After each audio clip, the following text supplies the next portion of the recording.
Hello and welcome to this week's Devil in the Detail podcast. I'm Rob Paxton and I'm here talking all things. So for the Devils, join me in the show this week. As ever, we've got Paul Parkin. How's your week been, mate? Hi, mate. Yeah, it's been good. It's been busy. It's been a busy sort of week and a half. Obviously, I wasn't with you last week. I went to the Lance Todd dinner, which was really good, really enjoyable evening actually. Had plenty of fun there. It's been a frantic week really. I don't really know where I've been. Most active I've been in months.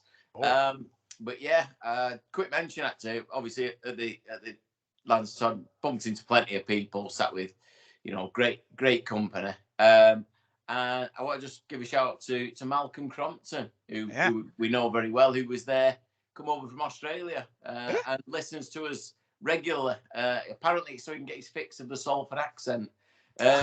So, Malcolm, if you're listening, hello, good morning, evening, whatever time it is there where you are. I'm sure you're on your morning ablutions or something like that. But it was good to see you, and it was a great night. Yeah, hobnobbing with rugby league royalty, I suspect. Yeah, a few great names there. Obviously, Andy Gregory was there. Gave a little bit of a speech. Brian Lockwood, Ray Ashby, former winners like that. Derek Beaumont brought the Challenge Cup along, which is unusual because the Challenge Cup doesn't usually make an appearance. Oh. Adrian and his son were both there, the Lammies, Lachlan. It was a room full of guests, and then a lot of Salford fans, a lot of regular faces, which was good to see. But it was a really, really good do, well organised. I think John Blackburn works very hard to put that together for the Red Devil Association, and long may it continue.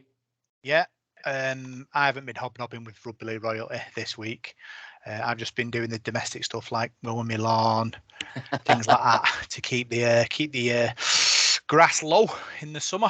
With barbecues and stuff planned, you need to make sure that your garden's fit for access, I suppose. Yeah, I'm quite lucky. I've got I have somebody who does that for me. It's actually called my wife.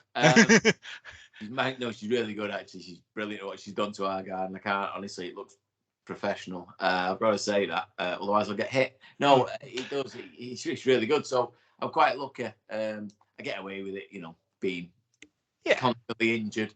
So yeah, it's looking good. But yeah, I know what you mean. Just all we need now is a bit of sun. This is it. Away we go. Yeah, looking forward to that bit of sun. We had a bit, didn't we, early on in the year? Probably what is out August, so we'll be getting a bit more, maybe 2 weeks, end of September.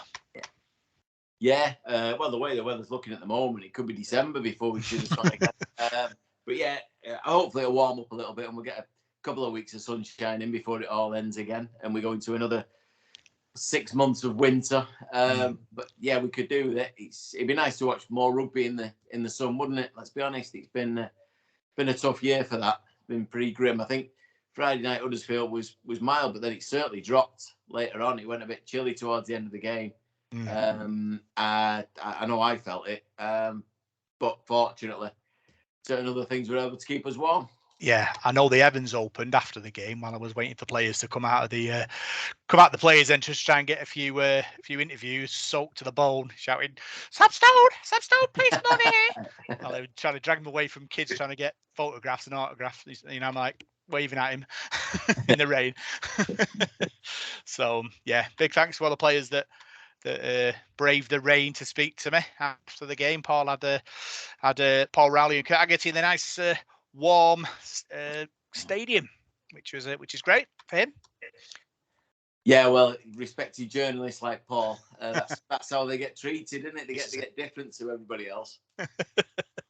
So yeah, you'll get to hear what Paul Rowley and Kurt Haggerty had to say about the Huddersfield win. Shortly, we've got the reserves win at Huddersfield as well. Ladies suffered defeat away at table-topping Leigh.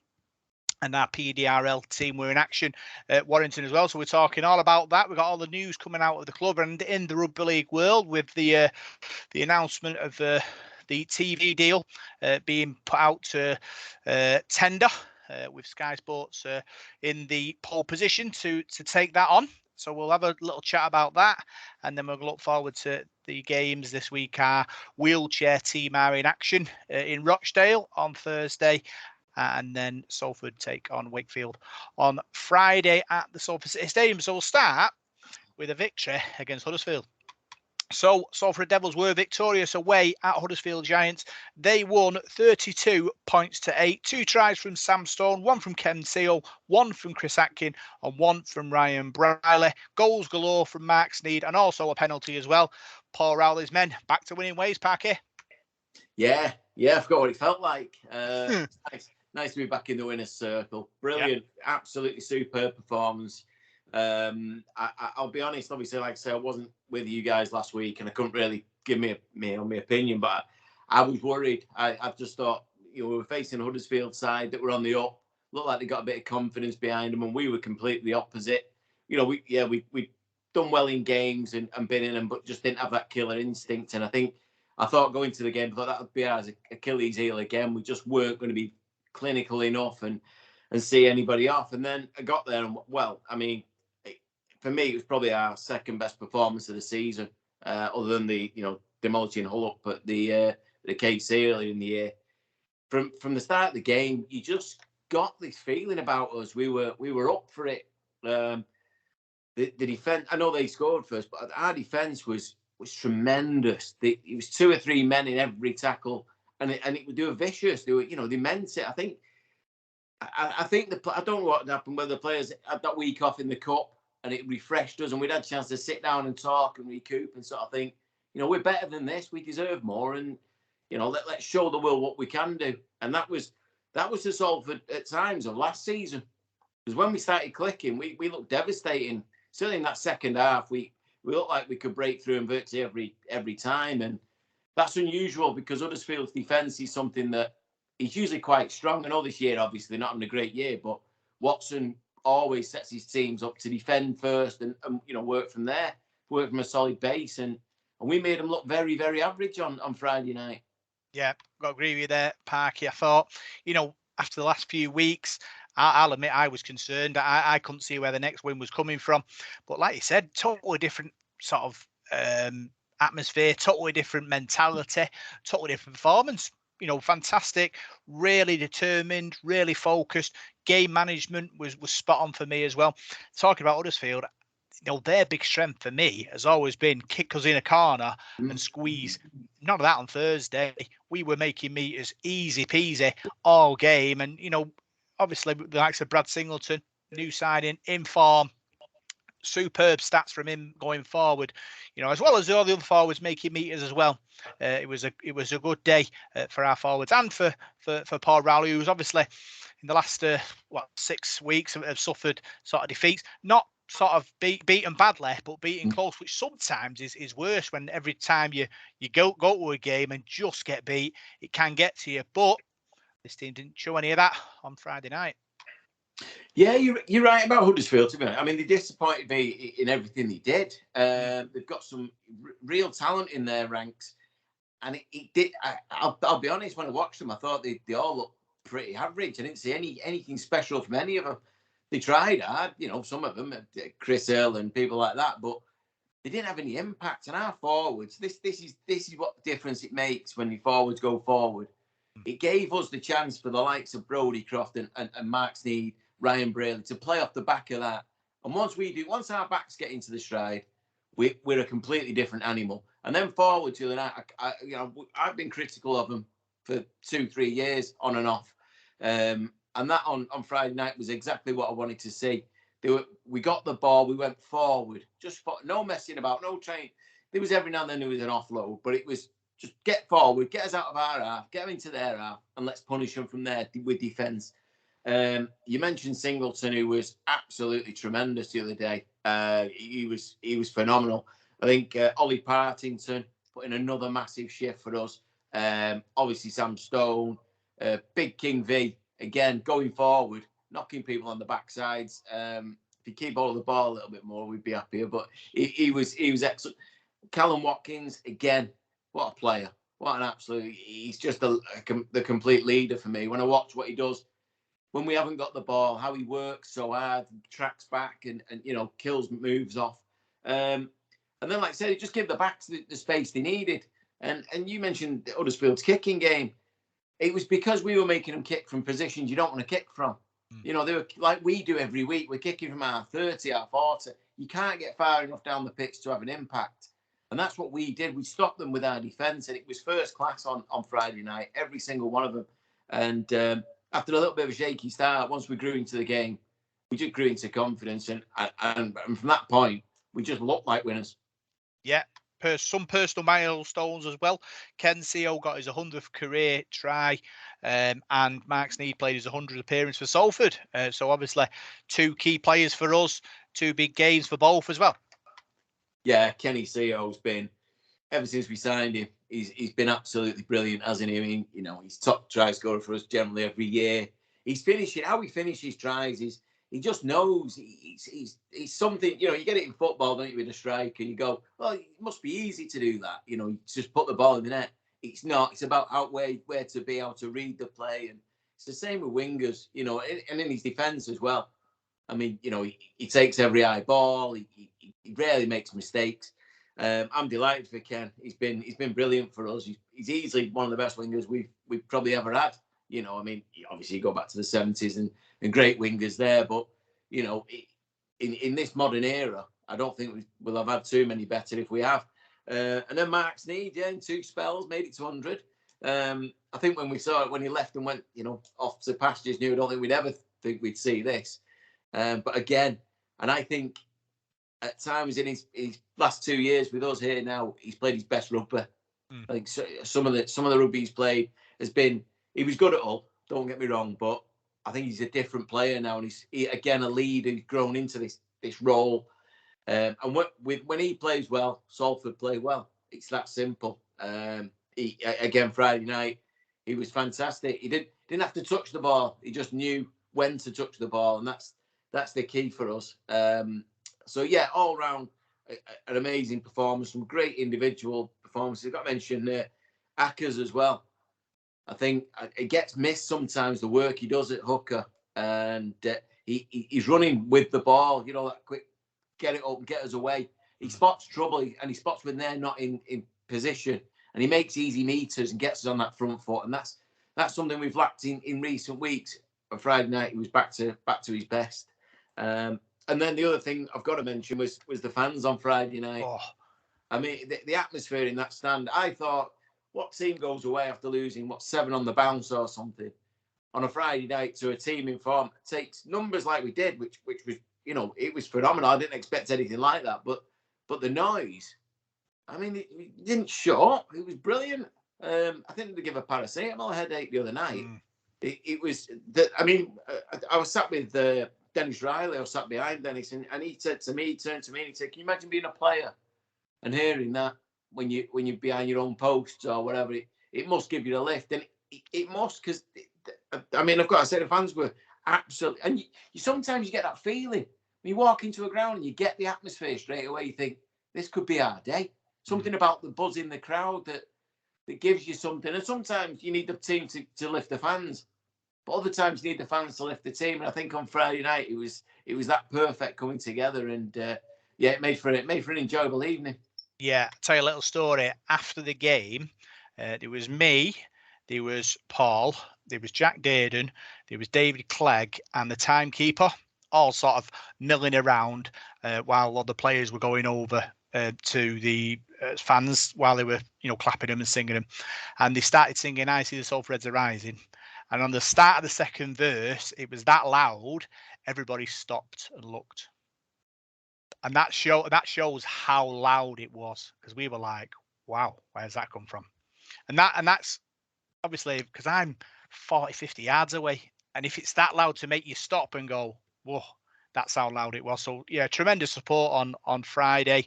You know, I'm sure the players appreciate after, you know, the last few weeks of getting beaten. Like us fans, you know, that's what it's all about, Park. It's all about showing you support. You know, after a hard week at work, you just want to get out there and roar your lungs dry, don't you? Yeah, absolutely. It's funny you say that. You know, I mean, people have been talking about referees a lot recently. I know it's a slight sidetrack from what you're saying, but you spend your money, you go to work all week, and you look forward to that game on a Friday or a Sunday. That's could be your highlight of the week. You know, depending on your own personal circumstances, family, and everything.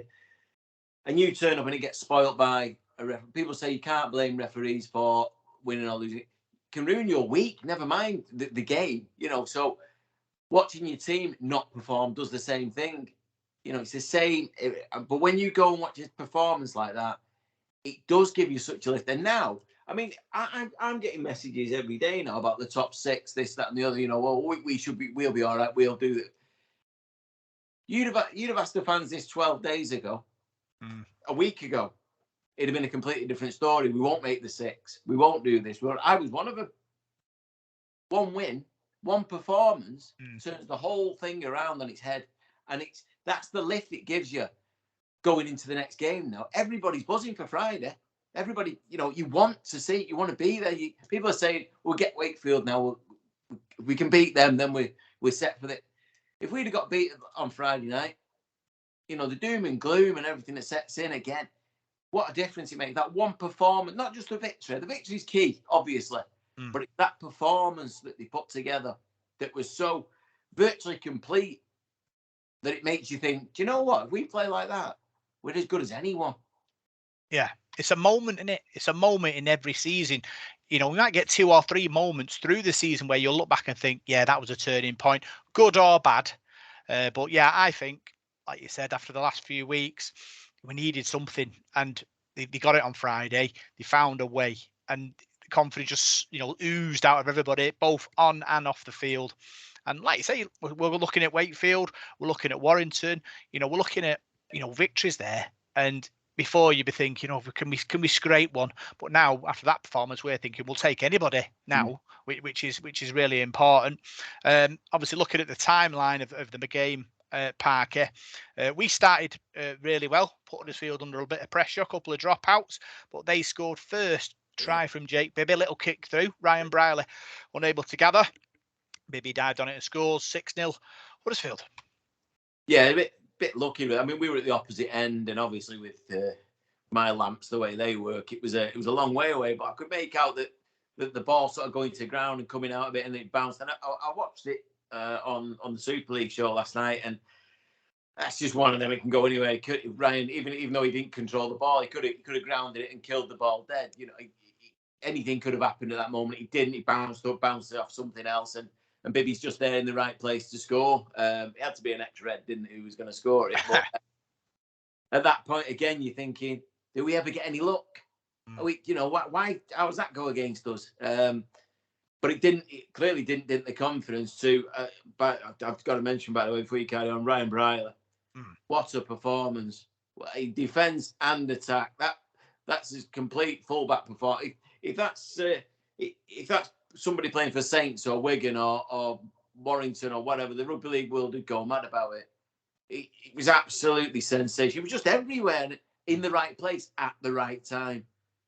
He read the game so well. So I just wanted to mention Ryan. Actually, I meant to say that earlier on. He was out of this world on Friday night. Yeah, Steve got a belting picture of him holding his sort of chest and badge, looking tearful at the crowd. It's picture perfect. Steve, he knows how to take a shot, and that one was brilliant. Talking about Ryan Brierley, first scorer for Salford on the night.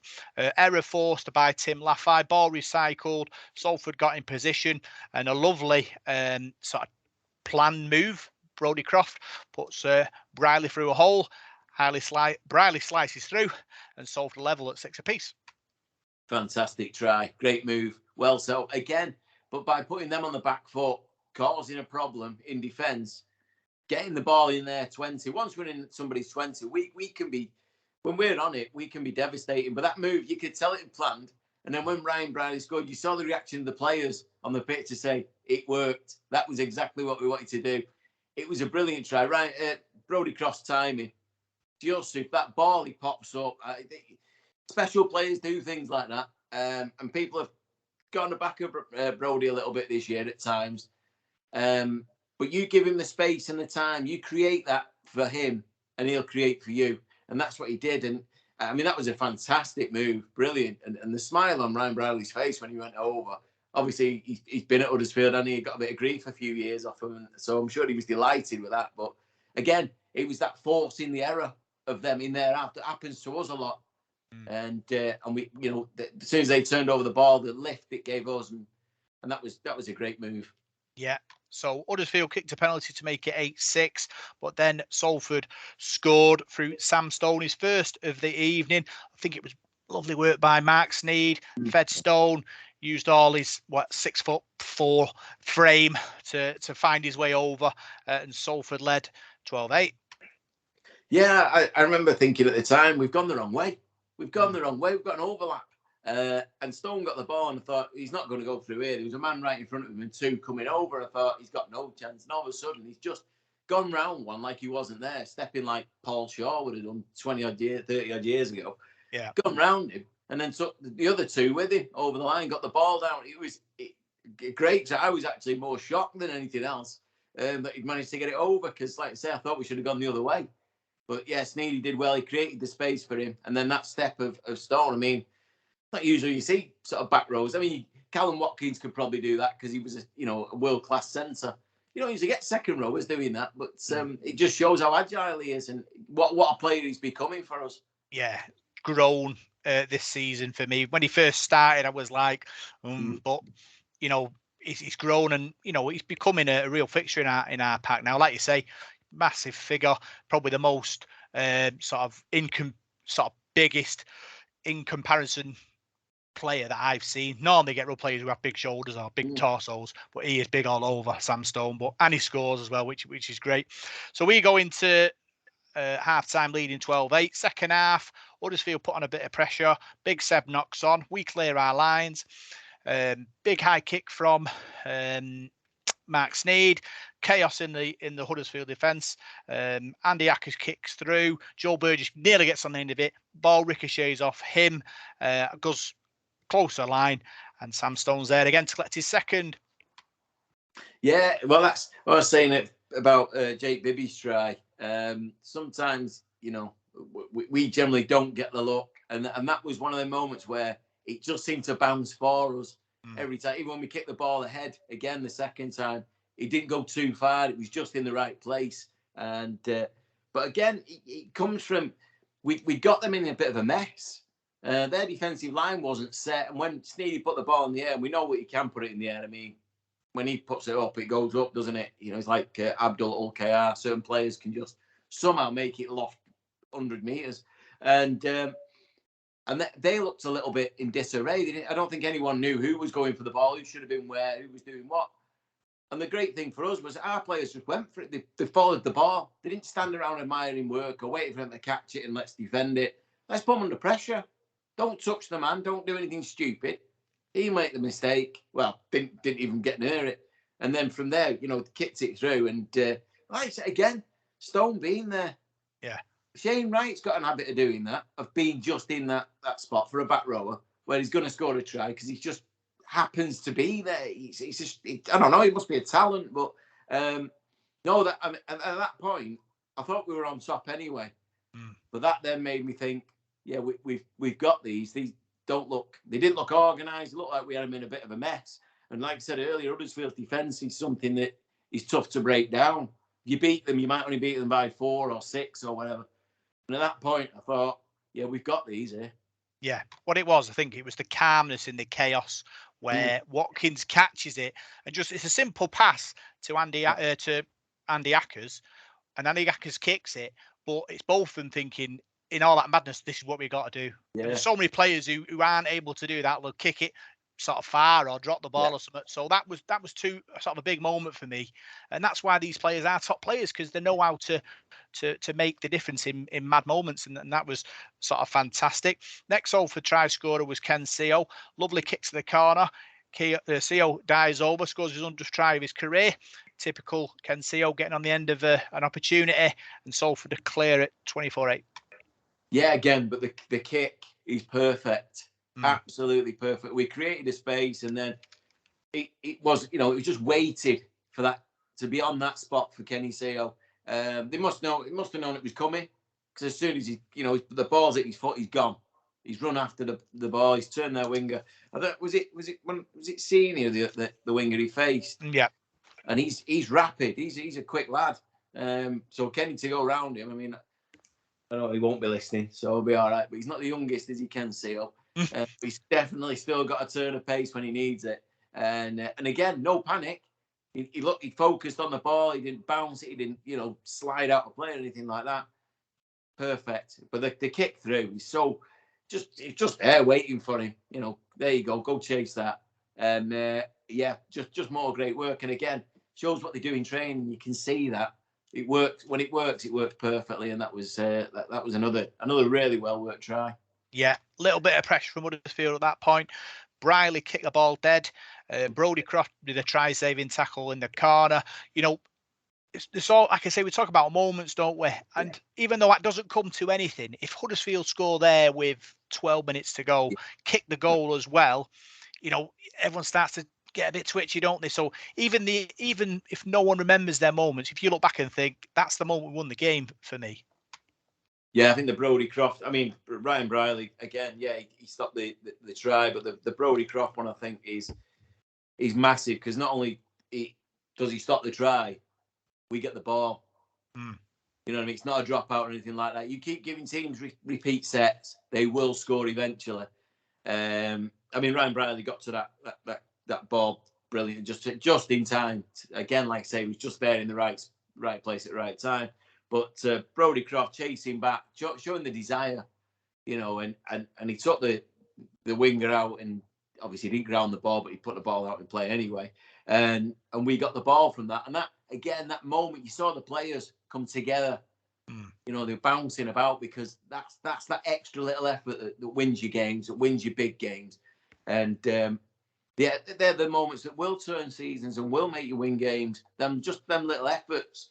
And like I said, Huddersfield had a little bit of pressure at that point, which could have turned into something, but we killed it. And once he gets into a player, doesn't it? How are we going to score here? How are we get past these? And so again, they were moments that turned the game in our favour. Yeah.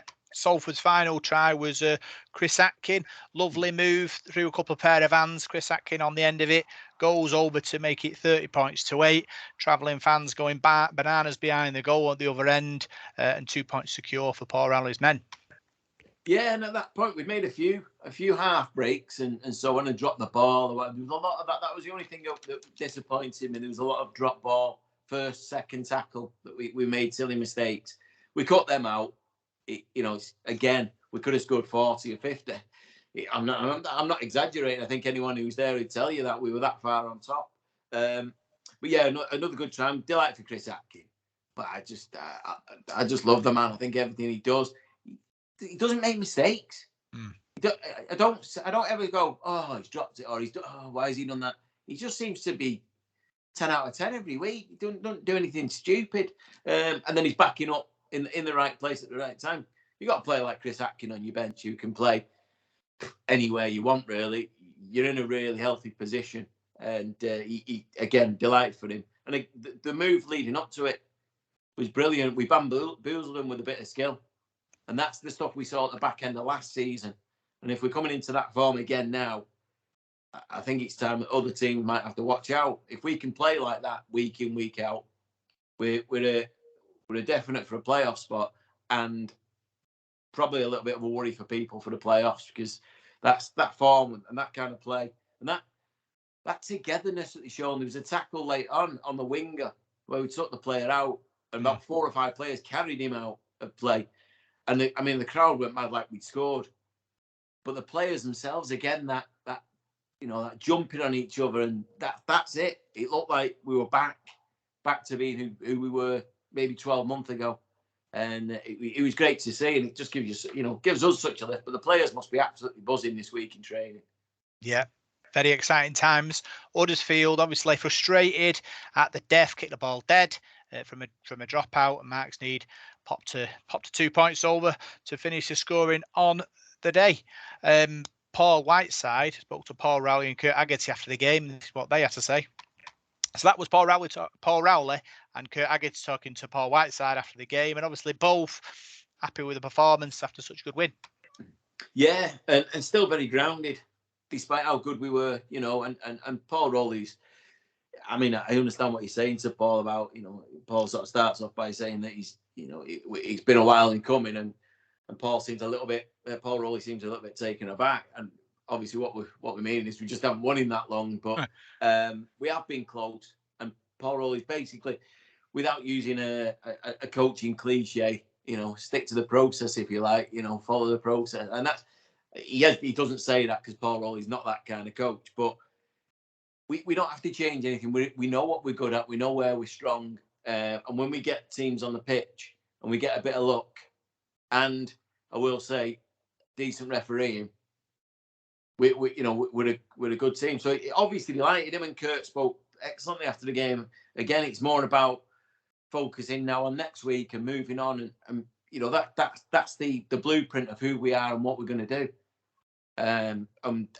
We will be a threat if we play like that. So yeah, I'm delighted for Paul. Absolutely. I mean, his job has been so difficult this season, unsufferable at times, because he hasn't got the ability to bring players in, but he loses key players constantly. He's got a small squad. There's no budget for him, or very little. And he hasn't complained. He hasn't whinged. He doesn't bang his head. He doesn't blame the players. He said, this is what we've got and this is what we've got to do. If we want to, we've got to stick together. We might be a small group, but this is who we are, and this is what we're going to be about. And then Friday night, I'm delighted that he gets the benefit of that and gets to see his hard work, coming true, because it'd be very easy for him to sort of think, what's the point? There's big jobs out there a lot of the time looking for coaches and so on. And he's got his mind made up, and I think he knows what he wants from his team. He knows what he's got, and he's obviously he wants more. I mean, we've all seen that interview where he says he wear spots and stripes if someone comes in with money. That we all would, I think, but but he understands, and he understands what his team can do and how good they are. And he knows he's got a good set of players there, and if he can get them on the pitch every week, we'll be okay. Yeah, I think it's keeping everyone at a level pegging. I think that's important. Every press conference I go to with him, always try and big him up, try and build the excitement. We're going for the playoffs, and he's always every week saying to me, we'll take every game as it comes. We're taking it every step of the way. And I'm like, come on, Paul, give us a bit of oomph here now, get everyone excited. But I suppose they understand why he does what he does, because he just wants everybody just to concentrate on the next game and not look forward to potential playoff games and good winning runs, because when I suppose if players get into that situation, they start dreaming, don't they? And then they don't sort of focus on what's in front of them. So he does it right, I suppose, in his world, keeping everyone on a level. But it'll help me when I need a bit of excitement. Well, I build a bit of excitement for everyone listening at home. But that's the way it is, I suppose. Yeah, I think Paul Rowleys more about, well, you do that, you enjoy that. Yeah, I've got a job to do here, and he knows that Friday night we could get beat. And then he's a clown. That's how it is for a coach. There's no, you look at Adrian Lamb right now. He's got Leigh playing some fantastic rugby. He's just won the Challenge Cup. His son's just won the Lance Todd Trophy, and things don't get any better. You'd have asked him that 2 years ago at Wigan, when it was all falling apart and everyone saying he couldn't coach, he wasn't this, he wasn't that.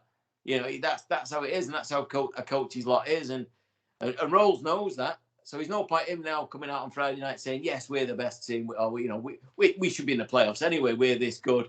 And then you get beat off Wakefield on Friday night and everyone goes, you saying what?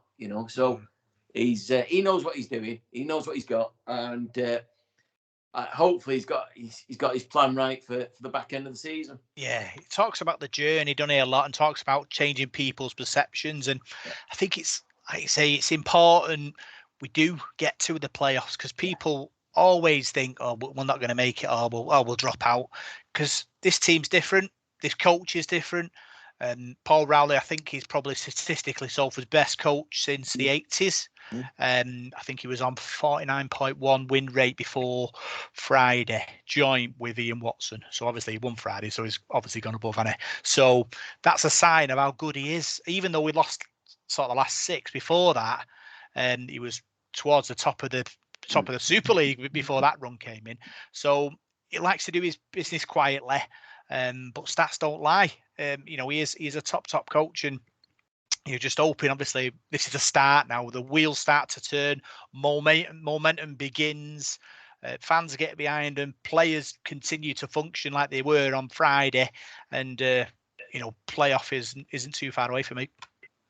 Yeah, I think that's the key. I think it's about building again now to the back end of the season. We've still got some very tough games to go. Some big teams. Obviously at Wakefield this week, and then we've got Wigan away, which, looking at our record and our history, there's that again. It's another target, I think, for us now. I think that's something that we can look at and go, you know what? Why not? If we do play like we did at Huddersfield, we can go there and get something. I'm the biggest pessimist when it comes to that. Central Park or DW, Knowsley Road or Totally Wicked, Headingley. We don't win there. That's not what we do. We don't win, and that's in me. That's as a Salford fan. This group of players and Paul Rowley don't believe in any of that. That's not a thing to them, and they on their day they can do anything. And if we get on a roll, we've proved it before. We can be very, very difficult to stop. And the back end of this season could turn some very tough games into very winnable games. Yeah, I'm the biggest optimist when it comes to Salford, that's for sure. I'd go as far as to say, if you want to be a playoff team, you beat Warrington at home, you beat Wakefield at home, OKR away and Wigan away, you win one of them. And then if you go to Catalan at home, having to win to get into a playoff, I'd take that right now. Yeah, I don't want to get too far ahead of us. I want to get Friday night out of the way and beat Wakefield. That's the big key. They've pushed us this year at home. We only beat on Golden Point and they hammered us away. So let's not take our eye off the ball there. But looking ahead, the Catalan game last could actually be a bit of a blessing because they may have won the League Leaders' Shield by then and think, we could have a rest for a week or so. I know they probably get a week anyway, but get a few injured bodies. Don't get everyone travelling over there or whatever. Maybe take their eye off the ball a little bit. It might work in our favour. So that's something you could look forward to. But like you say, the battles at Wigan and OKR are massive. Warrington at home's always a big game, isn't it? It's a derby and everything that goes with that. So yeah, we've got a lot to do yet, but it's just getting Friday night out of the way. And that's all Paul Rowley will be thinking. Let's just concentrate on that. Get 2 points. If we win by 1 or 100, who's bothered? Get that win. Keep us in that top 6. Try and improve your points difference if you can, because that could come in very important. I know Leeds are still very dangerous in them positions there. They've got a really good points difference, and that could edge somebody out, us, KR, FC, whoever. But even Warrington at the moment, who are, teetering a little bit. So it's going to be interesting, but at least we're in there. We're in the mix. Because if we'd have lost on Friday night, I think it could have been a devastating effect. Not just because of the drop point, but because of what it would do to the morale of the team against the team below us, who would then be challenging. It was a huge thing. I think it ends Huddersfield's hopes probably, and it's kept ours well alive. And again, like I mentioned earlier, it gives us that optimism again now to think, yeah, okay, we can do this. Yeah, good crew gets you through. That's what they say. Looking at the stats, top tacklers, Callum Watkins, 26, Brad Singleton, 25, Andy Ackers, 32, King V, 20, Sam Stone, 30, Oliver Parton, 37.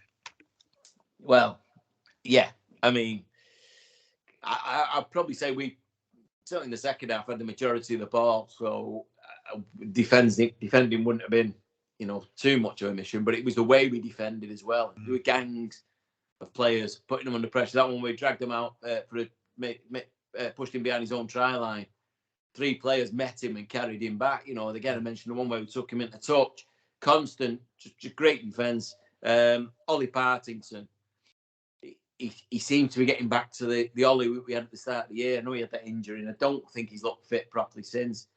Friday night, he really stood out for me because every time something big happened, I was like, well in Ollie. And then thinking, it's him again. Him and Callum Watkins just seem to be in them big moments. And again, you mentioned Cal there doing a load of tackles. Doesn't surprise me. It's what he does. Andy Ackers, brilliant. But great defensive work. And probably for the first time this season, the missed tackle count would have been a lot lower than the opposition's. I think we really, really defended well. Yeah, don't look at missed tackles. All the oppressors that. Talk about the top meter makers. Ken CO 100, Callum Watkins 82, Tim Laffey 110, Joe Burgess 117, Brad Singleton 131, Andy Acker 65, King V 67, Oliver Partington 38, Brad Singleton 131. Parky, that's a superb effort from our new signing. Yeah, and it's what we've lacked all year. Someone sort of forward making them big meters. They've tried. I'm not knocking them, but we've had very little impact going forward. But the other night he was a wrecking ball, a real wrecking ball, and he's making his mark early on here now, isn't he? He's obviously saying that I am here for the right reason. He's not been let go from Wigan and that's it. That's my career. He's having a real go, and we need that. And if we can get a couple more forwards making 100 meters, we'll be really tough to stop. But yeah, I mean, in defence and attack the other night, Singleton was brilliant. Really was. I mentioned after the game straight away. I made a couple of phone calls and I was telling people then that him and Ollie Partington and we're just in everything we did. Certainly defensively as well, but. Great stats really. It's nice to see that we are getting a forward into the 100-metre zone now. Yeah, exciting times for him. Average gains, Ken CO 8, Callum Watkins 8, Joe Burgess 8, Brad Singleton 8, Chris Atkin 9, Dean Cross 11. It's good to get 6 players over 7. Yeah. Well, that's it. If you're making them gains every time you drive the ball in. Because there's been times this year where I think we've made negative.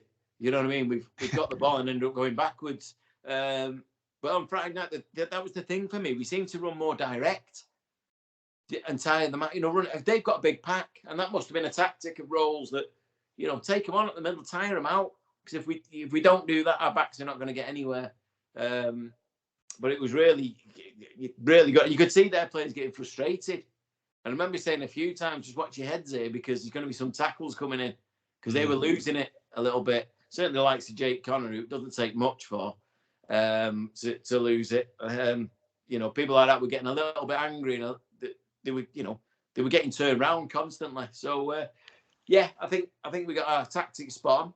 We knew what we were doing, and again, it'll be different on Friday because it's a different team we're playing against. So we might not play the same way, and we might be going next week and saying, forwards were only making 40, 50 metres, but we might have played a completely different style. But it all works on Friday. Yeah, Jake Connor squared up to Jack Ormonroyd at one point. I think Ormonroyd tried to take him after the kick, and then as they were trotting back, Connor shoved him, and Ormonroyd sort of turned round and glared at him, and just sort of backed away slow. But yeah, it was quite funny that. You see the worst of someone like Jake Connor, who undoubtedly has skills, but his attitude's just awful. That dropout at the end when he kicks it straight out of play, I couldn't really work out what he was doing. He's the last player of the game. All he had to do was knock it long and get his forwards to run out and tackle our player. I know he's only an extra 2 points, but it's them lacks of discipline that kill teams, and he's very much like that. There was a few times in the game when he got tackled and he had a bit of a go. I don't know. He thinks he's a little bit more special than anybody else. I don't know, but it was a strange signing for Watson for me anyway, because he doesn't seem like a Watson type player. What I was like, he likes safe players, good, people like Theo Farge and Luke Yates, Jake Bibber, people who do you a job, and don't cause too many ructions. So a bit of a strange one, but that's their problem. But on Friday, it's nice to see players get the comeuppance when they deserve it. Yeah, not Paul Rowley's problem. Let's move on. Big thanks for your 3-word match reports of man of the matches. Stuart Smart, left edge, superb. Partington, Mark, defensive efforts, Singleton. Andy Lancashire, relentless Reds win. Croft, Colin Wilson, Friday night delight. Stone, KDL, defence wins games. Brodie Croft, Paul Whiteside's mate, Roy Ellaby, major confidence boost, Sam Stone. And that's about it. So big thanks for everyone who gave us their 3-word match reports by the matches. Lots of happy Reds waking up probably with sore Reds on Saturday. Yeah, I'm sure there was he certainly looked like some alcohol had been consumed. I'll say that on Friday. But that could just be the joy of winning. But yeah, it's a great feeling, isn't it? It makes a massive difference. And like I say, now we can build on it and go forward to Friday. Yeah, so on Saturday, Salford Red Devils reserves played Huddersfield away and were victorious. They won 30 points to 28. Tries from Dan Harrison, Scott Parnaby, Jordan Brown, Owen Blackwood, Amir Borough, and 5 goals from Matt Rudd. Was good enough for Stuart Wilkinson's men to record their second win on the spin.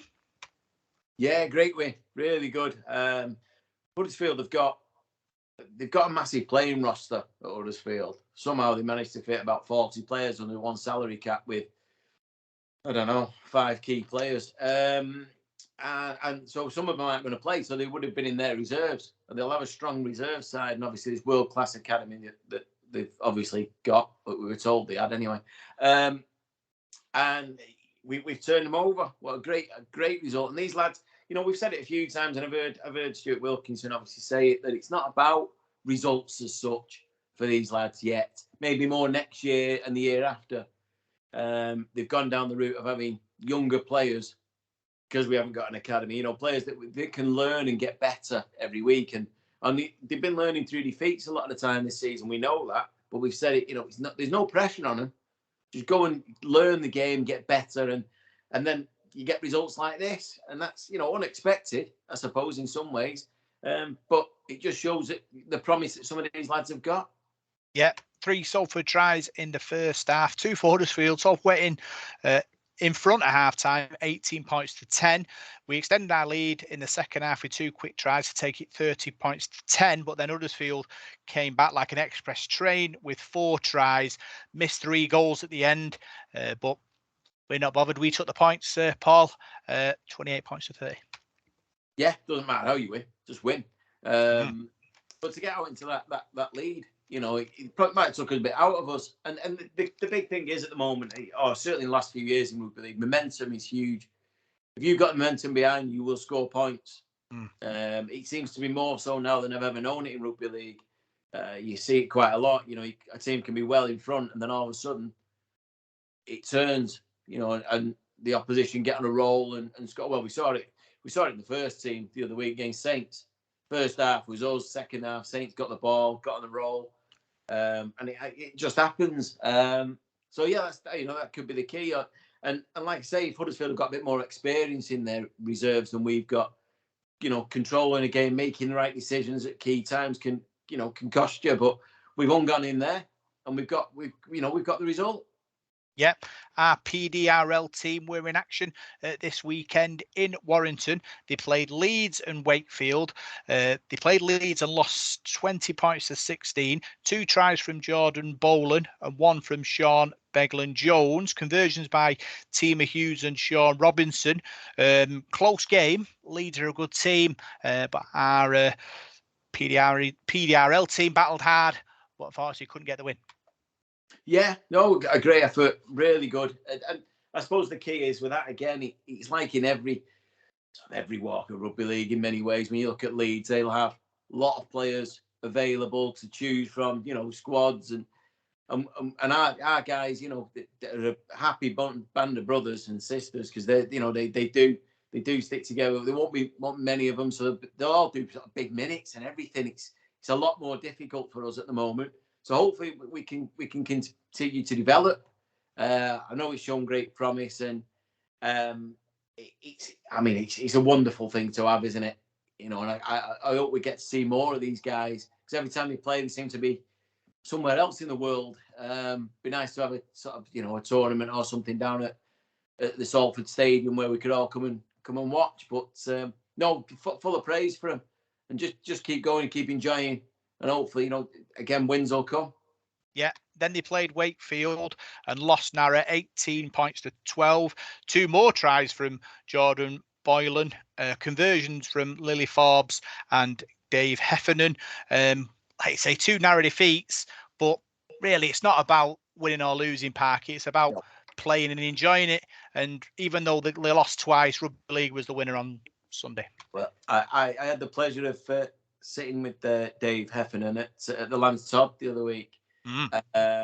a lovely chap, and a big, sort of a big Salford fan as well, if you like. You know what I mean? So he's getting to rep for the club. These guys played for Salford, and yet stand on the terrace.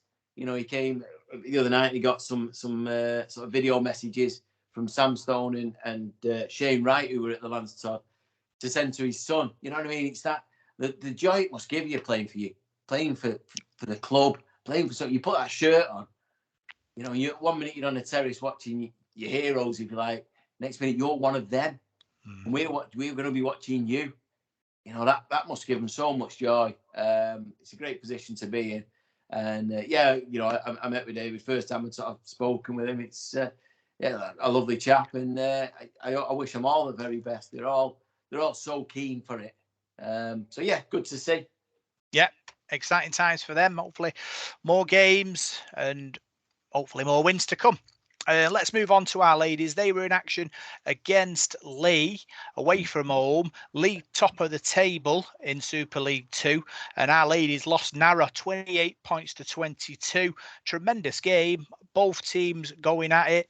I think our ladies lost last time. I think it was 58-10, but nothing like that this time. Both sides really competitive. Yeah, I think you can show how far our ladies have come with a performance like this one. Yeah, it's a massive marker, isn't it? As you say, Leigh are top of the league and probably going to get promoted to Super League 1, which is we've seen it's a massive thing now, isn't it? A big competitive league, and that's the level that our girls have been trying to get to. We mentioned it a few times this year. They've struggled to get the same team on the park, and players having to drop in and out, and then again learning at a higher level. Last season I'm not saying we walked through it, but there were games where the competition just wasn't there, and that's not the same in this league. It's every single week you've got to be at your best, and it just shows how much we've learned and how much more competitive we are now than we were even just a couple of months ago. Great performance, and just unlucky. I mean, I thought I was following it on Twitter, and it sounded like at one point we could have probably got something out of it. We were going that well, but you got to realize that Leigh are a good team. They've got a lot of good players, and again, the area Leigh are in, they have a bigger pool of players to pick from, and a bigger draw maybe. So our girls have really competed well, and it's great to see, and we just keep plugging away, and we've got the odd win this season, and it's fingers crossed we can carry on with that. But no, a positive result in many ways, even though we didn't win. Yeah, obviously our ladies' defence was fantastic. Parker forwards rolling forward as well. Really, effort and commitment was there. Leigh sort of went into a 22.8 lead, and I thought at that point this could go either way here. And our ladies dug in at that point, refused to take a backward step, and really got themselves back in the contest. And I think if it was like 10 minutes extra, we'd have won that, because Leigh were out on the feet with 10 minutes to go. Yeah, that's what I mean about like the momentum of games, how it switches, and once you're on a roll, you can really punish teams, and that's what I mean. I was following it and thought, here we go, we've got it now, we've got this. But obviously, I mean, like I say, Leigh are a good team, and they probably weren't likely to throw it away. But no, I know the girls have been, they've been happy with their own development, I think, this year, and finding their feet a little bit in this league. And then I think this just proves and puts down a marker that we're getting there now, and in 12 months' time, who knows, that could be us at the top of the league. Yeah, fantastic performance. Just quickly run through how the game went. Salford started well, sort of forced Leigh into a dropout. We got the ball. Early score from Liana Leota in the corner. Demi Jones offload. She dives over in the corner for a try, and we led 4-0. And then Leigh put a bit of pressure on us, scored to make it 6-4. But then Salford scored themselves. Big high kick from Demi Jones. The Leigh winger dropped it. Alex Simpson swooped on it, raced over from about 30 metres to score, and we led 6-8 with about 20 minutes gone. Yeah, again, just following up, on the kick, not standing admiring it. There's always a chance that something's going to go wrong. I've seen it a few times this year with the men's team where we put a kick up and you got to put pressure on them because it's a pointless kick otherwise. All right, the kick might not have been brilliant either, but that's something. And Demi Jones has got a great kicking game, by the way. She's a superb kicker of the ball. You can tell that she's got that. Obviously, she played league for a long time, but she's got football in her. Hasn't she? I think she works at Everton, doesn't she? Which if she carries on like that, she might end up getting a game for them. Yeah, so she's got that. She knows how a ball works. She understands, and the players who've got that in every men's game, women's game, whatever, and she can really put a ball weight on a sixpence. And so it's not surprising that she causes errors. Yeah, 2 or 3 big bombs caused chaos in that Leigh defence. I know Leota nearly scored, Helena Walker nearly scored, proved similar kicks. So that was a real weapon for our ladies. I said being picky, we turned over a bit of ball coming out of our sort of 20. Leigh took advantage, scored. It was 12-8 Leigh at half time. Parker, and obviously we battled hard. We'd really tested them. But I thought we were a better team in that first half. Unfortunately, going in behind. Yeah, the thing is about putting points on the board, isn't it? When you're on top, and I've said it a few times. Now I'm going to start sounding like Steve-O, but the momentum is a big thing. When you've got it, use it. But again, I suppose it's the level of opposition as well. Against other teams, you get a bit more joy when you're on top. Leigh, like we say, a good team, a lot of decent players in there. So, but no, again, at half time we've gone in. We're probably thinking we're in this now. We've got a really good chance. We've got to start big, and that's the problem. I think sometimes as well when you do think that, you get a bit too emotional. Right, we start big, and then you make a mistake, or it just takes one thing and that's gone. That moment's gone, and it's hard to get back. Leigh put lots of pressure on us, Parky. 4 sets on our line, and the dam broke. Leigh scored 18-8 at that point. They scored again shortly after to make it 22-8. And like I said before, we dug in at that point. Our forwards went for it, continued to dig in, continued to drive forward, and that showed heart. It showed character, and that's what it's all about. We talk about the journey. We talk about how this ladies team has developed. Yeah. They've gone to the top of the table and really put a big effort in. You can't give them enough praise for that, for me. No, well, you're saying there about the Leigh having 4 sets on the line, and you are gonna break eventually. That's the importance of getting a repeat set, and that's something I scream every week. Come away from the line with something. Don't just put a kick dead off. Die with the ball. Just try it. See if you can get put the ball out of play or force an error or whatever. And it will work for him, and it obviously worked for Leigh. And that's the intelligence of players and knowing what's what. But then, like you say, the ladies at that point, you could crumble. You could think, we're here, we're away at Leigh, the top of the league, they're the best team, and we're starting to get, beat up. But they've obviously stood there behind the post and they've had a chat about this, and we're not going down without a fight. Let's show them the best of what we've got and how good we are, and then, like you say, you get a bit of momentum, and we've obviously. I think sometimes in games, and I've seen it a little bit with the ladies team, we have spells where we seem to not become disinterested, but seem to not have the same concentration for the full 80. And then all of a sudden we switch it on and we turn into a completely different animal. I think it happened earlier in the year. I don't know if it was Featherstone or it could have been Bradford away. And we just all of a sudden, we just changed again into a different animal. And once we're really on the, it's great to watch, but we seem to have spells where we switch off a little bit, don't communicate as well. And I don't know if that's just learning again. You've got to have spells in that game. That's where you might need key players to just drag you through. Yeah. So we started to climb the mountain there. Tasker Curran with a scoop from dummy half to make it 22-14. Leigh scored again. Big switch from right to left. Big numbers in the corner when it 28-14. And with about 5 minutes to go, Tasker Curran scored again, scooting over from dummy half. And like I said before, it was 28-20 at that point. and Leigh were on the ropes. I think if that game lasts another 7 minutes, 10 minutes, we win that. And that's how far I think our ladies have come. I was impressed with Sage Bannister again at fullback.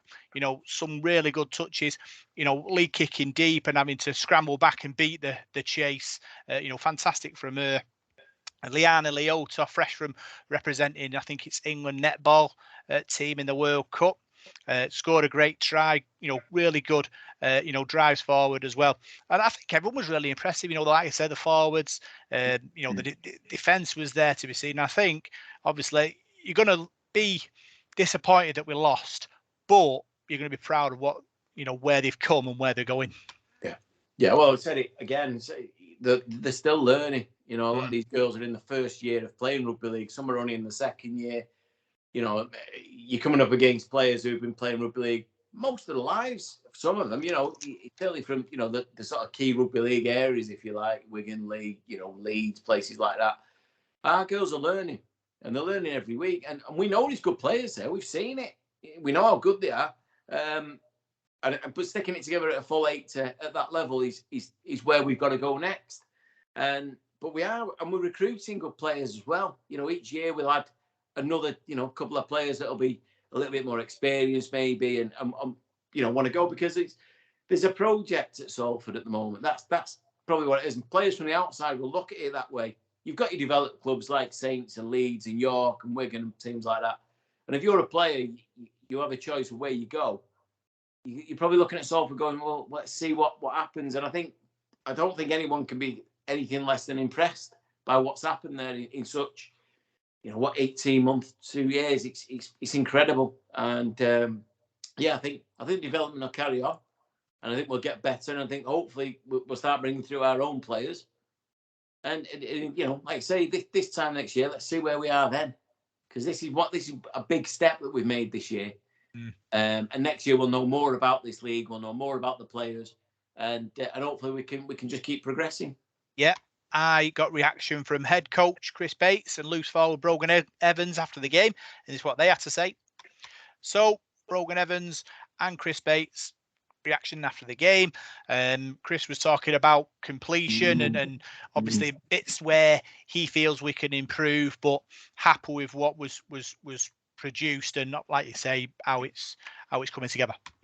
Yeah, he was disappointed with the possession. Wasn't it? The way we kind of probably made a few too many errors, but sometimes, again, you've got to give the opposition a bit of credit as well, you know, for the way they play and what the pressure they'll put you under, and how difficult they make it to control the ball. You might have set plays lined up, you know, and the ball gets forced out during that because you've been spotted.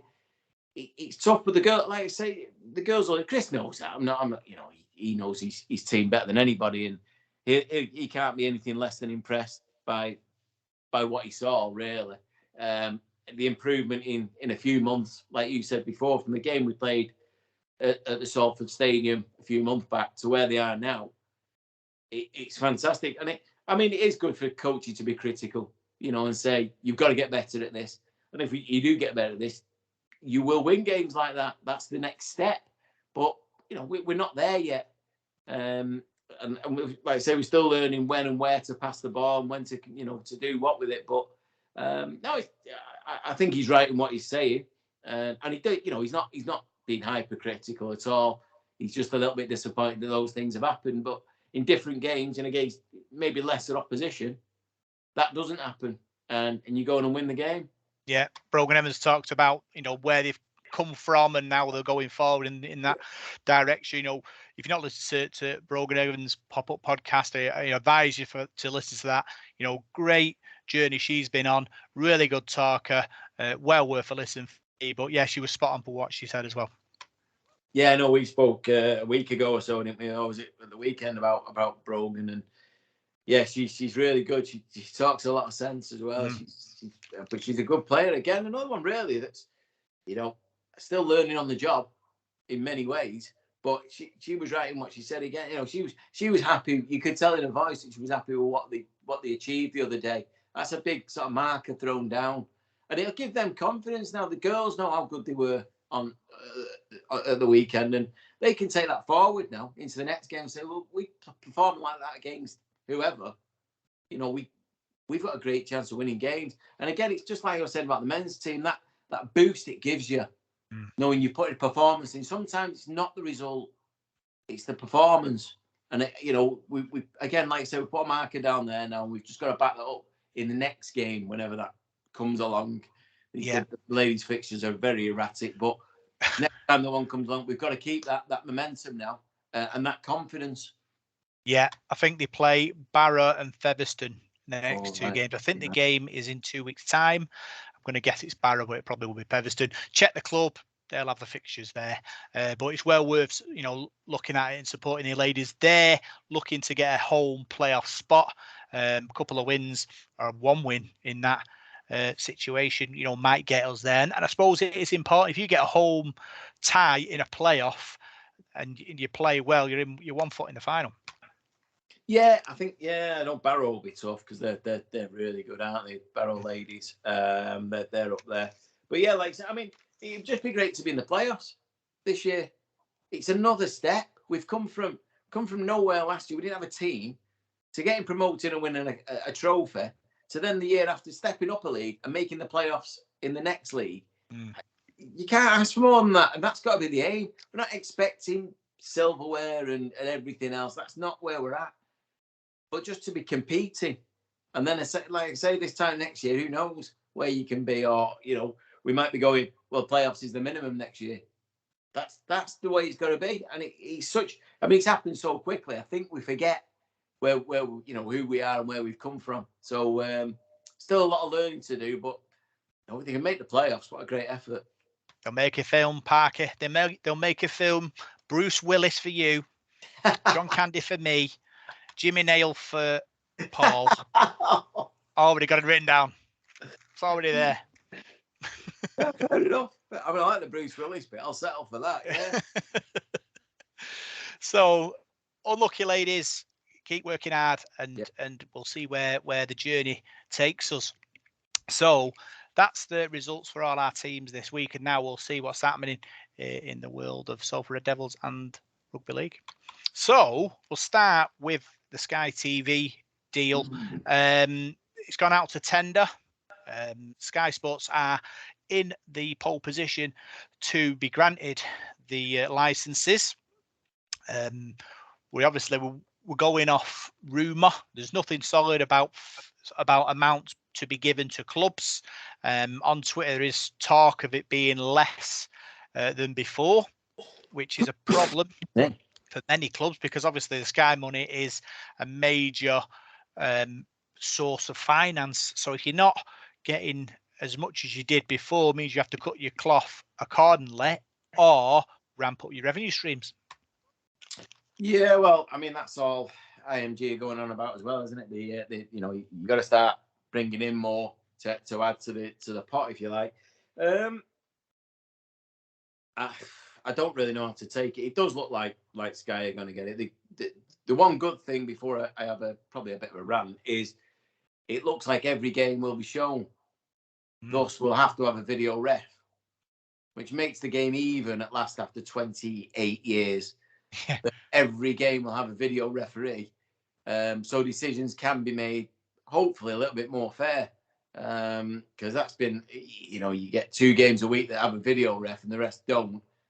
Not a level playing field at all. And if you're on Sky more than somebody else, it doesn't work. So yeah, Sky Sports, I'm not overly convinced by them. I don't think they have the best interest of rugby league at heart.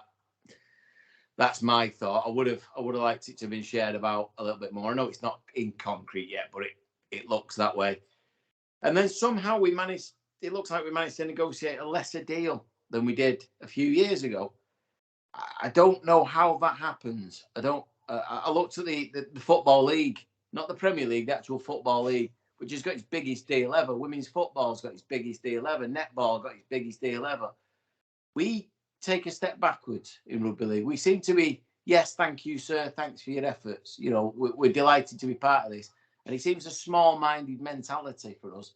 We're not pushing and saying, well, right, okay, we'll take it. We'll take our business elsewhere. There are people out there interested. I think sometimes we're just too stuck in our ways. Sky's rugby league. That's the way it is. They own rugby league now. Well, it shouldn't be like that, and we shouldn't be getting less money for it. Especially in these current times where we're trying to pay people, including staff, but players, a decent wage for what they do. And let's not forget, these players at the top of the game are this is their life we're talking about. And some of them earn less than somebody who sits in an office. It's not professional sport. That's not good enough. We need to be paying these players what they deserve. We can't have a big enough squad because there's not enough money going around. And yet we're now going to get less. And you think, well, how does this work? I know we're looking at revenue. The club weren't not looking for revenue. We obviously always want more money. Everybody does. But not everybody's lucky. It's the same in any walk of life. And you need that little bit more help. And I think the central governance of rugby league's been poor for years. And I think this is perhaps, if it does go ahead, a little bit of a marker of it, that we haven't, I don't think, explored enough. Is that not the mantra of society, doing more for less? And this is what's happening. We're now having potentially videos at every game, video referees at every game, the expense of that. It is important for Sky that rugby league is a success because they are the majority shareholder in it. They need this sport to grow. I think hopefully they'll ditch the Thursday night games and focus on the weekend and getting as many people to games as possible. If obviously you're going to stagger the kickoff times, if everybody plays on TV, a couple of games on Friday, a couple of games on Saturday, a couple of games on Sunday, that'd be an ideal situation for everybody. And we'll have to wait and see. Park, it is exciting. We talk about teams and IMG wanting to change the face of the game and making it a bigger profile. It's going to be a difficult situation for them because obviously they need exposure to build. And you have seen it a bit on Twitter, and rugby players getting invited to the British Open golf and various other massive sporting events, for a little chat in front of the camera about, rugby league and getting our sport out there. How much that grows our sport, I don't know, because it's on Sky. You're still attacking the people who are watching Sky. So I'm not sure how much that grows our sport, but it's a start. Hopefully, Channel 4 might get back involved, BBC, but we'll have to wait and see. It's going to be a really interesting next sort of 3-5 years for this sport, because like you say, we've got different factions. We've got the wheelchair rugby, we've got the ladies rugby, we've got international rugby, we've got different things that have to be funded through this. So we'll have to see how it all plays out, I suppose. For me, I think what's disappointed me is certainly in the off-season of the football, there hasn't been more rugby league to cover them slots where there's no sport. There's just been reruns of garbage on a Thursday night, or whatever. And then, so why couldn't we have during the off-season when the football wasn't on and they were struggling to fill airtime, a game on Thursday, Friday, Saturday, and Sunday? Why could that not have been Sky's priority? If they wanted to promote the game and get it out there to people, spread the game out, let's have a bit more coverage. I mean, the championship's been dropped from Viaplay, I think, for next season. Has anyone bothered picking that? Is that part of this Sky deal? And if it is, we're getting less money. So how does that work? The women's game, is that getting more coverage? I doubt it. Wheelchair rugby, is anything? What? I need to see a plan. I need to know what they're actually thinking. But again, you mentioned something there, and this is something I went on about. Friday night, Wakefield, Castleford. A game I would have loved to have watched. I think, local rivals, big relegation game, been a great atmosphere to see. It's on a Friday night. There are 4 Super League games on the same night.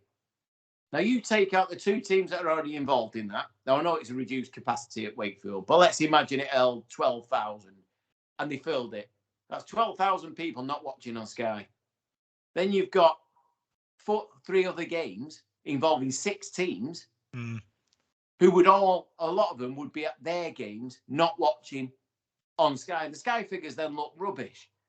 So why didn't they just play it on one night? Play one game on that night and move the fixtures? Why don't they do? Why? if Sky have got the best interest in rugby league, and rugby league, the people who run rugby league have got the best interest in rugby league, why don't they make that happen? It makes common sense. It's just sense to get people watching. Why don't we have a game Saturday night again like they used to do? Or Sunday evening?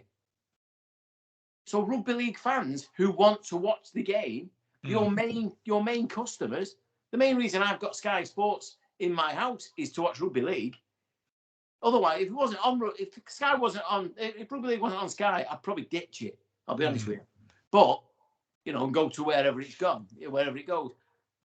So I can't watch half the games because I'm at the match. Any game on a Friday night, I'm generally watching Salford.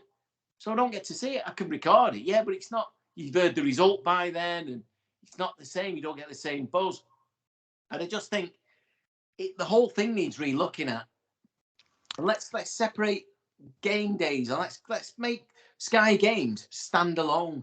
Let's make them an event. Yeah. And that will grow the game. Yeah, I agree with that. I think it's probably down to scheduling. Like when coaches want 7 days, don't they? So if we play Friday this week. So Paul Rowleys had 7 days of training and rest. If we moved it to Saturday, let's say, Wakefield would have had an extra day, wouldn't they? But then I also think it's a bit weird that we were originally playing Wakefield on Sunday, but then we moved it to Friday, but we weren't on the telly. So I couldn't quite sure why that happened either, because Wakefield would have had 3 more days. We both would have had 3 more days extra rest. So why did we move the fixture forward? Or backwards, sorry, 3 days. It didn't make any sense to me because I thought we'd move it to be on Sky, but we're not on Sky. So I was a bit like, well, why did we move it? I mean, that kind of worked for us because we're on Sky the week after now against Wigan. But I think, wasn't that a Friday night anyway? Yeah. So it wouldn't have made any difference. I don't get it. I don't get a lot of it. But like you say, I just want to see. I want to see. We've got enough trouble clashing with football. Certainly as Salford Rugby League Club, we do, because, unfortunately, unfortunately, depending on how you look at life, 2 of the biggest football clubs in the world on our doorstep.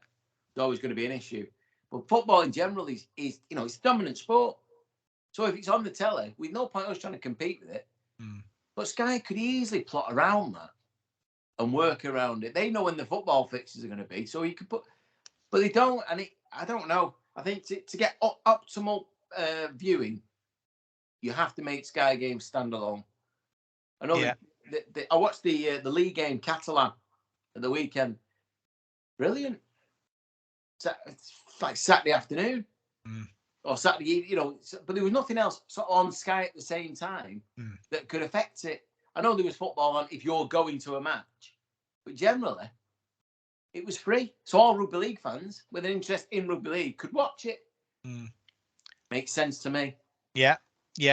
We talk about the shortfall, didn't we, before? Possible shortfall in what is going to be given to clubs. Clubs will need to optimise their income. I think Salford do really good job on this with RDTV for shirts, sponsor days, lottery, Reds Rise Together people, food and beer income, and away tickets as well. If you get 25%, if you buy one, or the club get 25% if you buy one. I think if look at all the other clubs, I think we probably do quite well in that situation. Yeah, and I know we've obviously just employed people to do that. That's what part of this fundraising was all about, wasn't it? Share option, whatever it's called. That's what that was for, to bring staff in to do that, to help us bring more money in, because we just didn't have the staff to do that. So now we can look at more commercial options.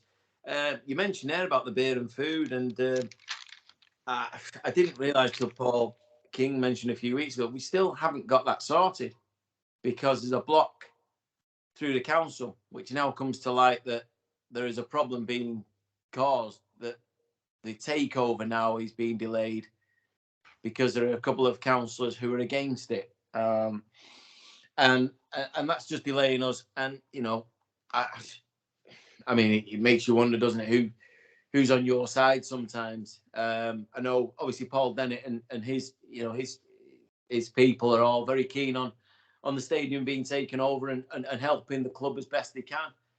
There are others out there who are the same ones that didn't want it to be built in the first place, and would happily see it all go to dust. So we've got a problem there at the moment, and it's blocking the pipeline and holding us back again. And these people really need to move aside, I would suggest. But that's, I'm not going to get political, but yeah, it's causing us an issue. Yeah. So message is support the council, support the club, and empty Parky's bins. Other things that we need to do, I think, as well, we need to make sure we have a merch van or mobile shop. I know VX3 sometimes do provide merch van for people who want to buy stuff, but I think it's so important that we have one there every week, because people want to purchase shirts and bobby hats and stuff. Huddersfield on Friday, they had like a mobile van with shirts just hanging on the side for people. There was a queue there of people buying stuff. And, I suppose it's an expense, but I'm just hoping that the club and VX3 are in discussions about having that as a permanent fixture. Where you'd put it in our forecourt would be a question, because obviously you've got the new place where you have the bars, you have the outside pitch, community pitch, you have the burger vans, so you'd have to have it in somewhere in that vicinity, wouldn't you, where people gather. So I'm just hoping, like you say, next season we have a kind of a permanent fixture there every week. Yeah, I think we missed out. We've had some big crowds recently. A lot of fans returning that haven't been for a while, and there's just nowhere to buy anything. That's a problem. And the club are aware of that. Of course they are. Paul King knows only too well, and he'd love nothing more, than to be able to offer that. But it's not the case at the moment. I mean, it'd be nice if once the council have sorted out problems that we could.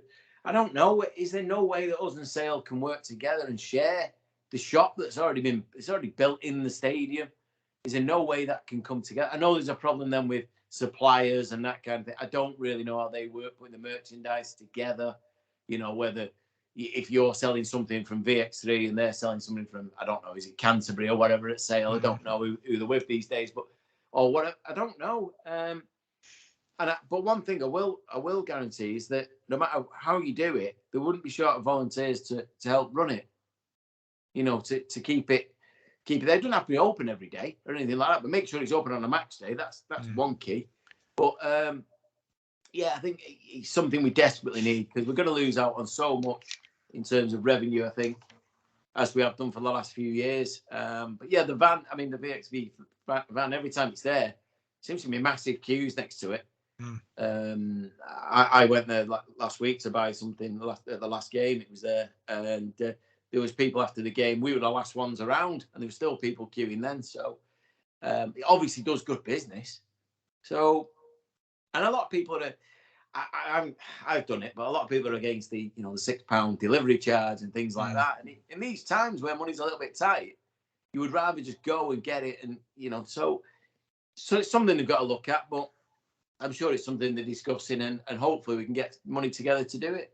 Were you loitering, trying to catch their eye to figure out, oh, it's me. Oh, hello. No, I wasn't buying sort of clothing merchandise or anything like that at the time. So no, it was a quick in and out. But I never thought of that. I should have mentioned that, shouldn't I?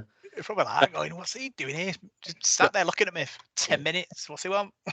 I do that around the burger van at the end of the game, so giving away burgers, but not. Yeah, I'll have to try it at the BXV. Yeah. So yeah, that's something that's exciting. Obviously, talking about the game day experience, we've got Pride Day against Wakefield, we've got Homelessness Day against Warrington, we've got the Blue Light Day against Catalan. Opportunity for the club to go big, and trying to attract the people of Salford to come and watch a game. Well, yeah, the homeless one will be interesting, because if certain members of the council get the way, we will be homeless. It's great. I love the way the club are doing it. I love what we're trying.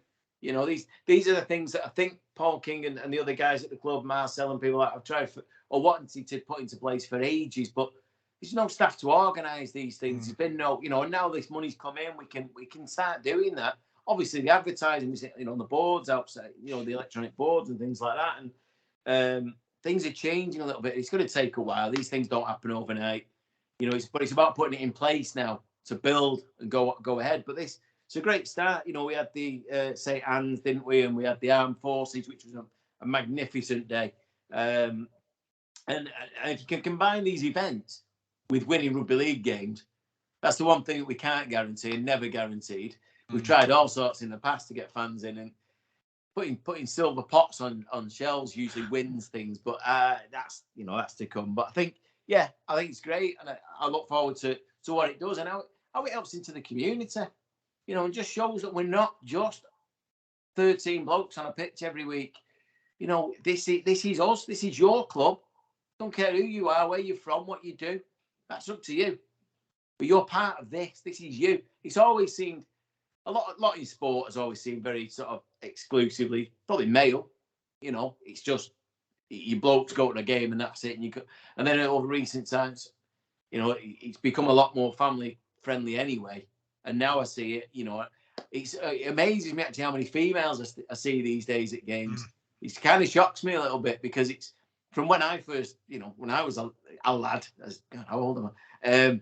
The shed was just all blokes with pipes and cigars and cigs. And now you go to a game and it's a proper family event. And we've come a long way. We've still got a long way to go in the sport to make it inclusive to everyone, to make people think, oh, I can go to rugby, can I? This is what I'm right. I'm part of this. You're part of our community, and this is, and this is what the club are trying to do now. Yeah, it was only ever 4. It was your Emma, my Kate,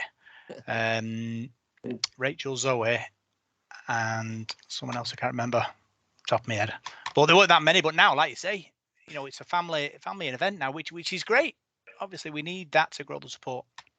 Yeah, very much so. But not just that. I mean, we need to obviously going forward look at other events and other parts of the community that we need to attract that are still not excluded. Nobody's excluded from coming and watching Salford. Absolutely nobody. But who may feel that they're excluded, or it doesn't appeal to them, or it doesn't. Doesn't apply to them. They're not. Rugby's not them. It's not part of where they're from or what they do. That's wrong. It's not about that. It's about being part of something and feeling like I did on Friday night with all them people. I don't know a lot of them people there. I've got no problem hugging them when we scored a try. We're all for one purpose on that day, and don't care where you're from, what your political background is, or anything. It's for you, and that's what the club are trying to do now. Yeah, come back to me, Joe and Louise. There you go. So, obviously talking about different days. Any particular day you'd like the club to use a game day to promote? Do you think?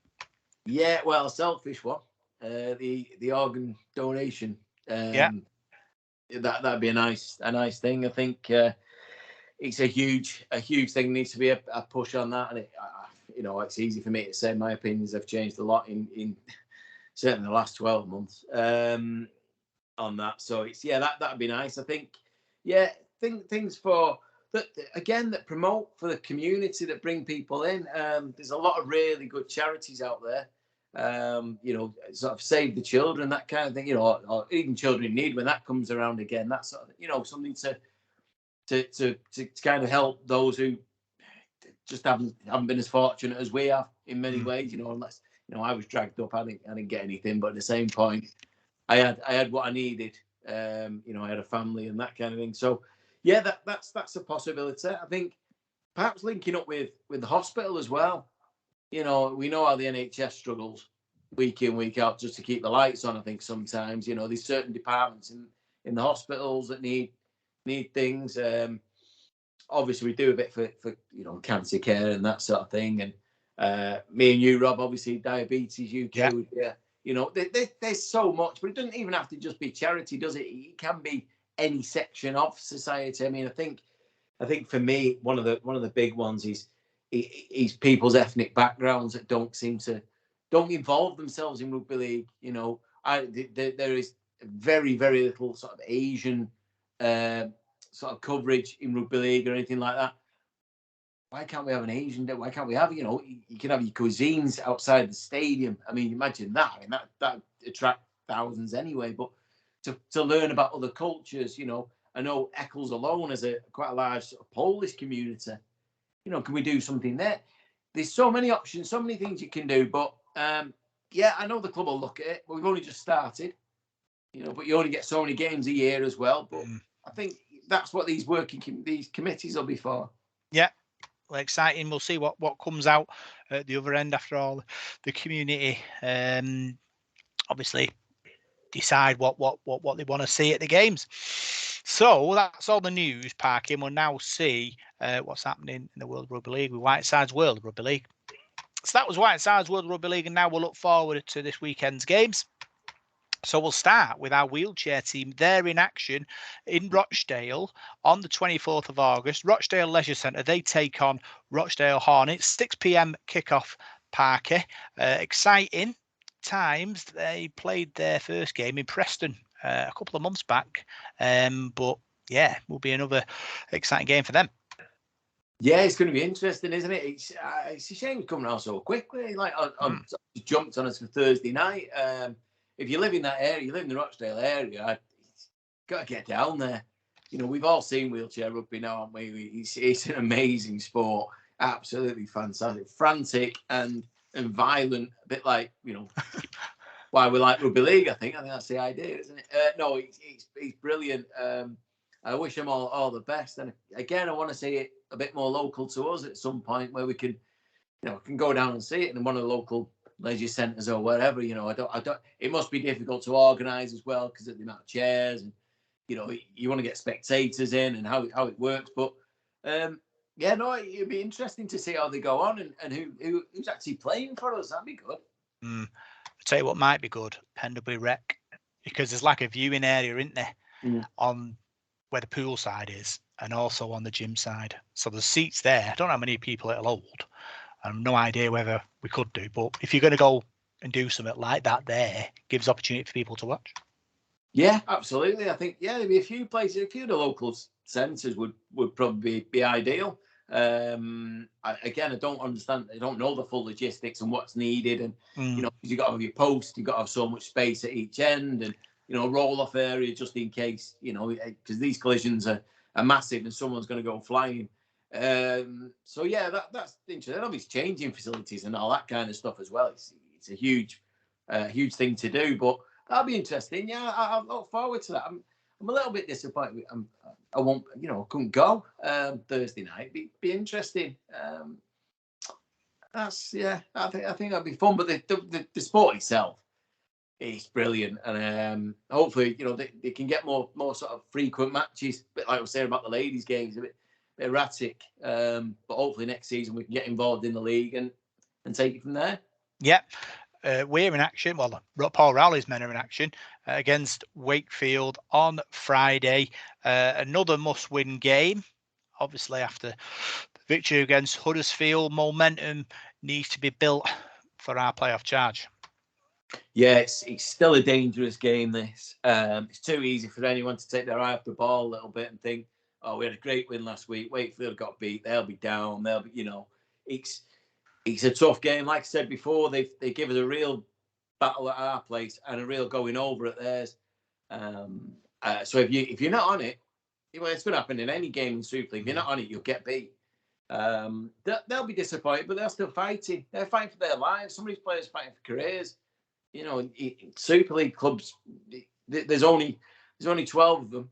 So players, not everybody's going to carry on playing, even if Wakefield get relegated, some of them players will go to the Championship, and they might rely on being full Super League players and full-time Super League players. So it's going to be a huge battle. They've still got some really good players there, Wakefield, and they've always got spirit. Something you can't take away from them. For the last, 20-odd years, Wakefield surprises us every single year with what they come up with, and I think it'll be a good game. I really do. I hope the weather sort of stays dry, and we'll see some flowing rugby. Because they scored. I know they got beat the other night, but they scored a couple of decent tries. I know Josh Griffin had made his own debut for them and played really well. We know what Josh can do if you give him a bit of time and space. So they've got some really good players, some really clever players, and it'll be interesting. But I think looking at us, that we know that we've got to win, because there's no point winning last week and losing this week. The playoffs will get further and further away if you do that. we win this week, results go for us, we could be fifth in the league by the end of the weekend and looking up and not down. And we'll need that confidence to go into the game after against Wigan as well. You don't want to lose to Wakefield and have to travel to Wigan, because that's not going to be good. So, yeah, I don't think we've got any injuries. I didn't hear anything or any major ones. I know Brodie Croft got a knock, but I think he'll be okay. From what I heard Paul Rowleys say in his interview, he's obviously took a knock, but more of a dead leg than anything else, possibly. So, yeah, and hopefully we can keep that team together, that momentum now, and the lads will be buzzing. So I expect us to get something out of the game, but it won't be as easy as I think many people think. Yeah, Wakefield away was possibly the worst game we had this season. So there is a kind of a hope that we'll sort of right a wrong there. You talked about the sort of the playoffs, and I think we'll just lay it on the line here. Playoff teams beat Wakefield at home. Yeah. So I know it's going to be difficult because obviously they're fighting for their lives. But if we want to reach and be in the playoffs, it's a game you've got to win. So hopefully, we'll have the momentum we created at Huddersfield, and we will continue with a strong victory on Friday. Like you say, Josh Griffin, Luke Cale, really important players for them. But they're fighting for their lives, aren't they? So there'll be a hint of desperation in how they play. I think the longer the match goes on, the longer it's tight, that it plays into their hands. We need to start well, blow them away, secure the points, and then just let's play the game out. The longer it stays tight, plays into their mindset and makes us more nervous, I think. Yeah, and they've got big Fafita in there, haven't they, who cause problems while he's on the park. And Matty Ashurst, who, what a player he's been for his career. He was good for us, and he's still doing it for them, isn't he? He's another major threat. Seems to score a lot, actually, Matty Ashurst, for a back rower. We've got a couple of them of our own, though, haven't we now?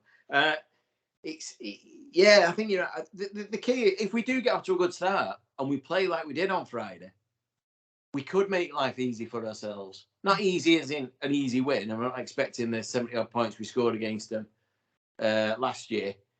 But, we could break their spirit a little bit and, perhaps make them think. The thing is now for them as well, the pressure's on for Wakefield. It's on for us to make the playoffs, but it's on for them. They've got to keep winning and hope Cass slip up, because now they've dropped them 2 points. It's a long way. I mean, it's only one win, but points difference as well and everything else. So if we get on top, we might make them, a little bit nervous or lose a bit of spirit, and we could make life a bit comfortable. Like, if we get off to a bad start, I mean, I think when they came to us early in the year, I don't think they'd scored for 3 weeks or 4 weeks, and straight away they scored against us, and everyone's like, "This is Salford, what on it, what?" And then we had to go to Golden Point. You're like, why do we make it so difficult? So we've got to get out of that habit. But like you say, we play like we did on Friday night. We're as good as anyone. Yeah, I really believe that. I really do. We need a bit of luck every now and then. Obviously, I'm not saying we're as good as Saints. I'm not saying we're as good as Catalan in that way. But on our day, we can beat anyone. And so Friday night, it'd be interesting under the lights. And Wakefield, like I say, Wakefield will come out full of spirit. We've just got to break them early, I think, and then just make life easy for ourselves. I think the key is it's being a playoff team. It's winning when it's not your day. Yeah, and that is where we've always historically failed. Yeah. This team different. Paul Rowley different. Can grind a result out when needed, which makes me feel more confident about where we are and where we're going. So long as we, like you say, stick to the process, play the sets out, do what they do, we should be all right. Don't get into a psychological battle with Wakefield, who are desperate to survive. We're a playoff team. If we want to be a playoff team, you beat Wakefield at home. That's the bottom line for me. So hopefully, switched on, get the 2, move on. The big thing is getting this home form sorted. We lost our last 3 at home. All of them close. I mean, the bounce of a ball or a penalty decision, and you win all three, and we're looking more at second and third in the league rather than trying to fight at sixth and seventh. And you're not even worried then. You're not thinking of anything else. You've won them games. You're thinking, well, we'll beat Wakefield. That should be, should be a no-brainer. Still in our minds that maybe there is an element of doubt there, and but we just need to get our home form sorted. I don't know what it is, because away from home, we do look a different animal most of the time. We look competitive. But yeah, I think I do fancy us. I think the confidence that we shown the other night, the defensive effort, the team, that team bond that was there the other night, it was clear to see that they were fighting for everything with each other.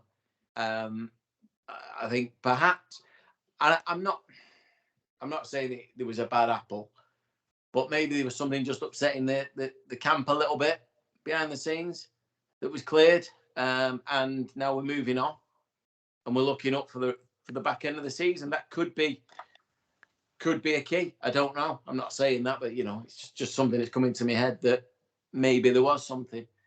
So yeah, should be good. Be good. Hopefully, Wakefield will travel in good numbers as well to get behind their lads, because they deserve it.